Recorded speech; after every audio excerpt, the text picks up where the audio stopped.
This is a Sports Catastrophe production.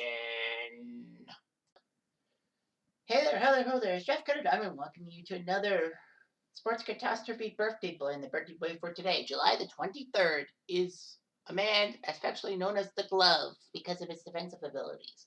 Don't tell that to O.J. Simpson. But anyway, he's Gary Payton Sr. because he has a son who's an active basketball player in the NBA. But anyway, Gary Payton was born in 1968, so he is 53. He is known for his tenure with the Seattle Supersonics and basically being the face of the Seattle Sonics for the 90s, alongside Sean Kemp. He held Seattle/Oklahoma City records in points, assists, and steals. He also was a Milwaukee Buck, an LA Laker, a Boston Celtic, and a Miami Heat player. And he was inducted to the Hall of Fame in 2013. He's actually one of the greatest point guards of all time. More so for the fact he was the only point guard ever to be the NBA Defensive Player of the Year, which is shocking. He was selected to the NBA All Defensive Team 9 times. He shares that with MJ, Garnett, and Kobe. So yeah. So it was amazing. He played for Oregon State for 4 years, and he was an icon for the Beavers. He was even on a cover story of Sports Illustrated. He was a consensus All-American, 3-time All-Pac-10 selection, and Defensive Player of the Year in 1987. He looked good, all that.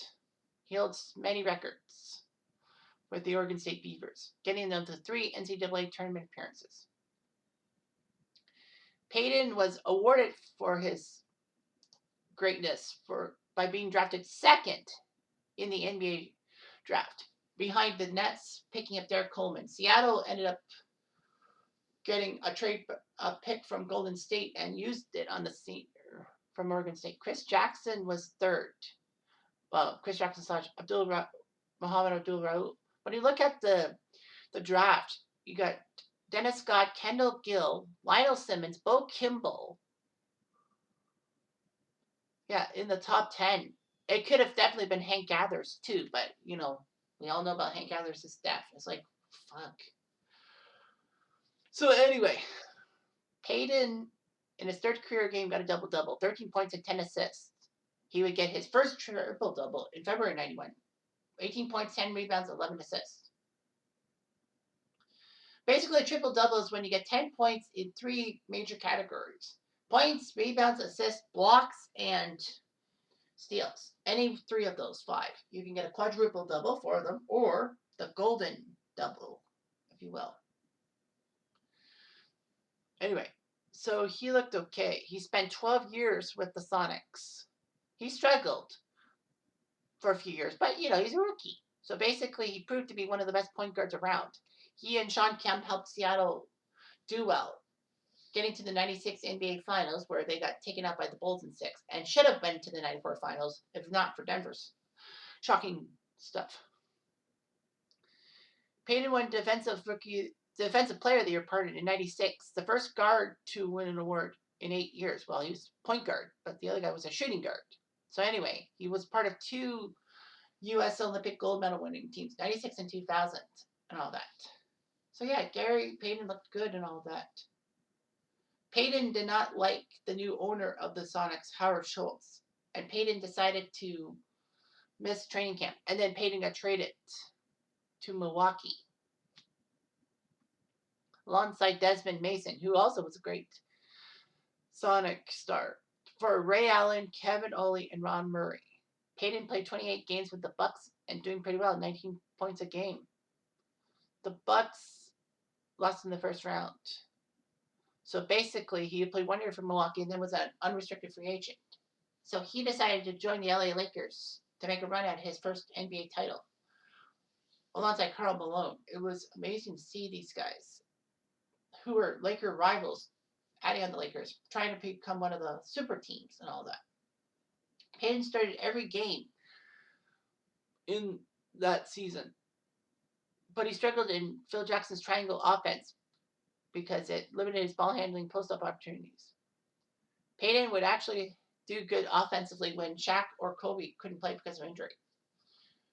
Despite everything, the Lakers looked like they were going to win the NBA Finals against the Detroit Pistons, but Detroit used their defense and won in 5 games.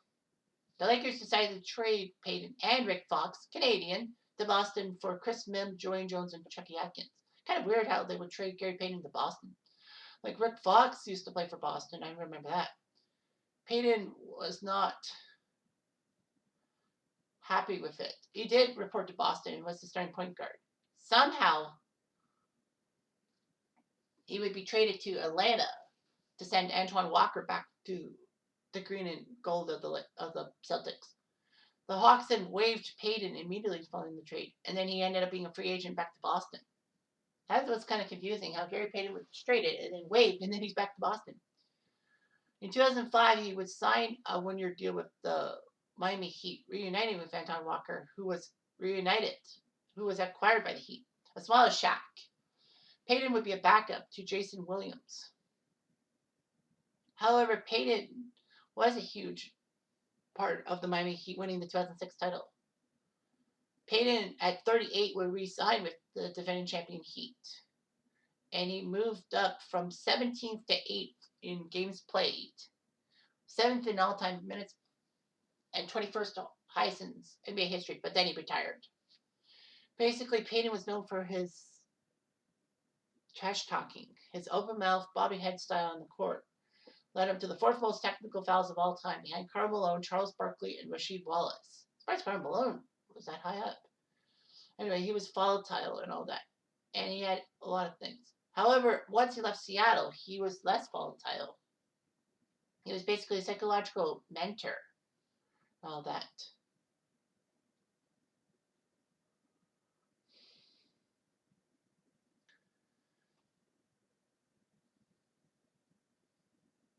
Gary Payton's modified.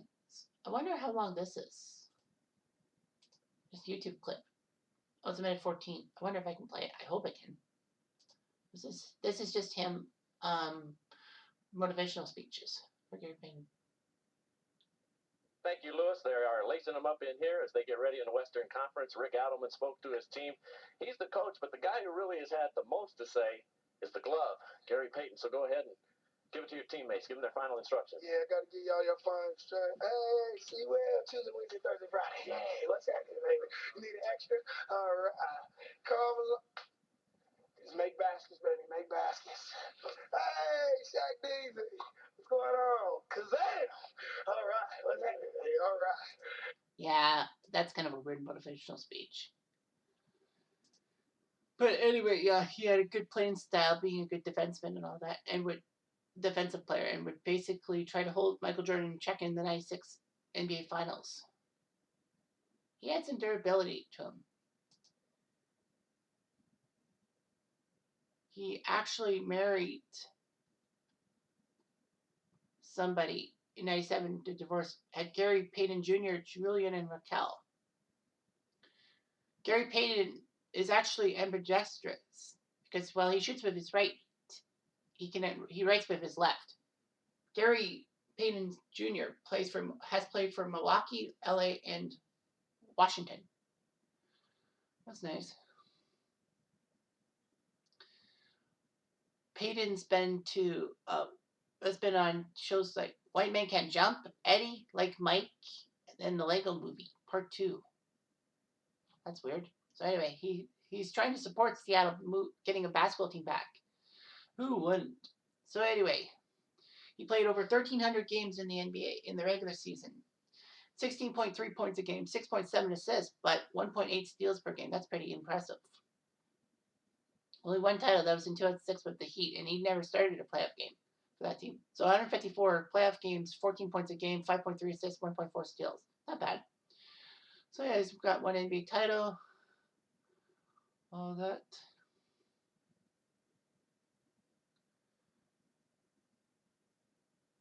So anyway, yeah. Pretty good.